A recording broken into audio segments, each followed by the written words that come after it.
আমি মাঝে মাঝে কিছু প্রশ্ন নিয়ে আসি, কিন্তু তোমরা কেউই সেগুলোর উত্তর দাও না। কেন দাও না কে জানি। হ্যাঁ মানছি আমার থোবড়াটা বাজে দেখতে, যাই হোক, কিন্তু আজকেও আমি একটা প্রশ্ন নিয়ে এসেছি এবং প্লিজ আই নিড উত্তর। এই প্রশ্নটা নিয়েও অনেকে কথা তুলেছে। ব্যাপারটা হলো, একটি ছেলে আমাদেরকে মেয়েদেরকে যখন প্রপোজ করে, আমরা যদি সেটাকে রিজেক্ট করি বা ফিরিয়ে দিই, প্রত্যাখ্যান করি, তারপর মানে তার কিছু পরে, সেটা দিন হোক বা সময় হোক, আমরা জানতে পারি আমরা ছেলেটার এক্স। এটা কোন সায়েন্স কমার্স আর্টসে হচ্ছে আমাকে একটু বুঝিয়ে বলো।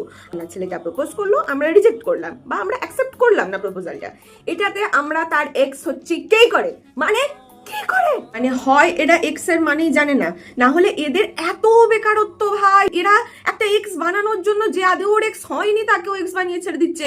মানে এই প্রপোজ করলাম, অ্যাকসেপ্ট করলি না, ও তাহলে তুই আমার এক্স। আগে ওদেরকে ধরিবেন, ওদেরকে ধরিয়া বুঝিয়া বলিবেন এইভাবে এক্স হয় না। এক্স হতে গেলে আগে একটা প্রেম করা লাগে, একজনকে পটানো লাগে, আগে পটা তারপর